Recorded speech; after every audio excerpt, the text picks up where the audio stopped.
Hello, hello! Today I thought it would be very nice to talk about my process, a little behind the scenes of making this little animation meme you see here. Because I used quite an interesting method to make this. I've been kind of experimenting with my animation workflow as of late, and I've kind of found, a pretty nice little workflow for myself that involves 2D rigging. Yay! But before we get to Blender, let's start off in Krita. I love using Krita to draw and animate, it's very fun, I love it. For this animation meme, it's very simple. It's just like a little looping animation, more or less. Sketched the two keyframes that I wanted for this meme. I knew I wanted Ren over here, and I wanted her to come up very close. I also have this little circle here, which is kind of like the peephole in a door where you kind of look through it and you see the other side.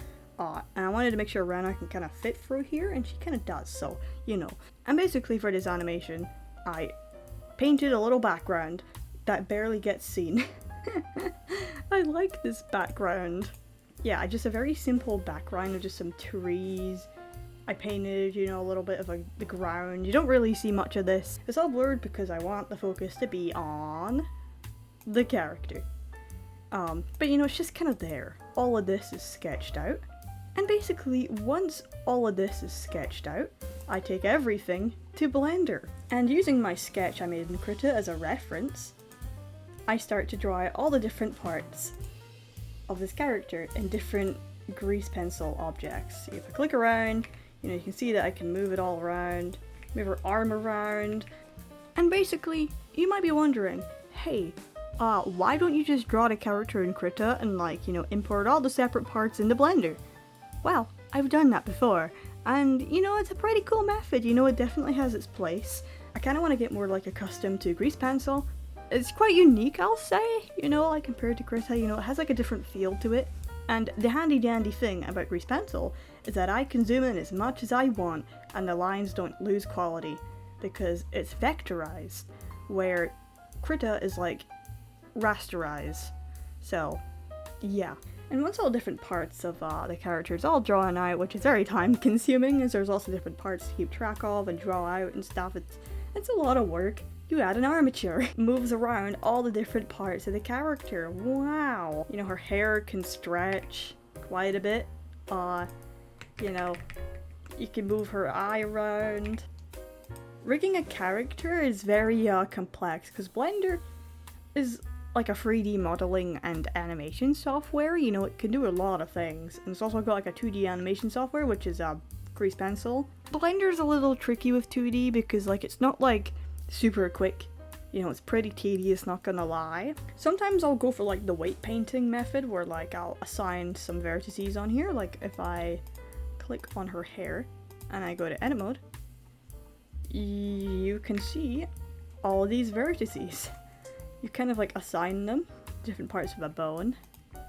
But I don't really like using the weight paint method that much unless it's for something complicated like an eye. Although with Rena here I didn't actually do that with her eye. I didn't want it to. It's very tedious and time consuming doing it that method. Because it's just a simple rig, I used a method called parenting, where you select a grease pencil object and you select the bone you want and you parent it to the bone. So basically, I did it with her iris here, so if I move that around, you see I can move that. You can scale it up, scale it down, all that stuff. For most of this character, to get her to bend like this pretty smoothly, you could weight paint it, but I've just never really had much success weight painting it like that. So what I tend to do is use a lattice.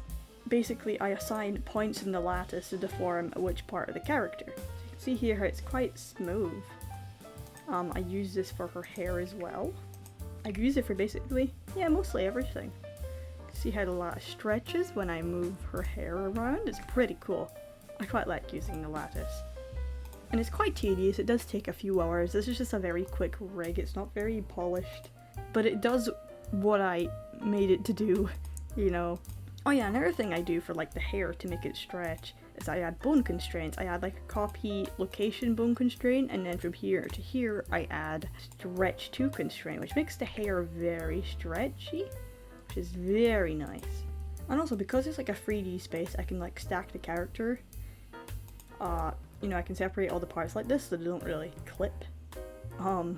You're not meant to see the character like this, but it's kind of fun just to see it all like this. It's pretty cool. And that kind of leads us to the animation. I move the bones around and I kind of just wing it. I really wish there was like an onion skin method for like animating bones like this, where you can see like all the parts, because yeah, there's no onion skin when you animate like this to my knowledge. You can go into the grease pencil objects and there'll be like a onion skin of that, you know, grease pencil object. But for like doing animation with the bones, there's not really any onion skin to my knowledge, which is kind of sad. Once I've done the animation, I will move into the background, which I will slightly move around a little bit. Like I kind of move it around to fit with the camera because I have it off now, but there's the camera. And when I go into the camera view, you can kind of just see the final result in a sense. But yeah, I know some people do compositing in Blender, but I'm not very experienced with that quite yet. So basically what I do, I export the character and the background all into separate parts. Let me go find the separate PNGs, it's kind of amusing actually. Basically, I export the character as a PNG image with a transparent background into all these separate parts. You know, I've done one for the body. The hair is also its own separate part, which is pretty neat. Even the head is as well, which is also very cool. And once all these separate parts are all exported as PNG images, I import them all into Krita for compositing. As, yeah, Krita can import image sequences, which is very handy for this sort of thing. I like to, you know, use all the separate pieces, put them all in their own layer. You can see here, they're all in their own group layer. So, you know, I can add shadow over the body here. I could add another shadow over the head, which is why I separated the hair clumps. So yeah, I could do this. Or else it would just be a pain if like the hair and the head were in the same layer. And for this animation, I really wanted the eye to like glow, so that's why it's its own layer as well. So when I add shadow, you see how it's all lit up, which is quite nice. One thing I find really cool, I'll demonstrate for this actually, of how I used to do rim lighting. Like sometimes I'll, let's use a nice like red or orange line. Basically, let's say I want the light to like hit here, you know, I'll like separate the character frame by frame like this, and I will use the magic wand tool and expand the growth a little bit. And basically I'll go to the group layer here. Nice. And then what I'd do is I would add a layer for the lighting. Maybe I'll make it like color dodge or something. And you know, bam, I've got, you know, rim lighting, you know, and I'll do this for every frame, which you can imagine it can get pretty tedious. However, I figured out Krita has layer styles like Photoshop has. I can go to layer style, I can go to inner shadow, and I kind of adjust these like settings to get this. I kind of just saved it as like a preset sort of thing that I can enable if I want to. I've also got like one for white stroke as well. I don't know if it'll load. Yeah, there we go. I find this like really handy because it's so quick. It's such a quick method to get rim lighting. Like I quite like both methods right enough because the previous method has more flexibility. But I do think, you know, both methods have their place, you know, they can be used for different things, and I quite like it. I'm sad I never figured this out sooner, because it's very handy, especially if you just want to make like a quick animation like this. You know, you want some quick rim lighting, there you go, you got it. And basically, I add a few little gradient effects here and there, and you know, there's a little peephole circle thing. I added like a filter mask to kind of blur it out. I also added an overlay to the background to kind of make it, you know, match the character. And once that was done, I basically just exported it as an MP4, and I imported it into DaVinci Resolve, and I just kind of did some further editing. But basically, this is like, you know, the main process I went through with like making a 2D rigged animation.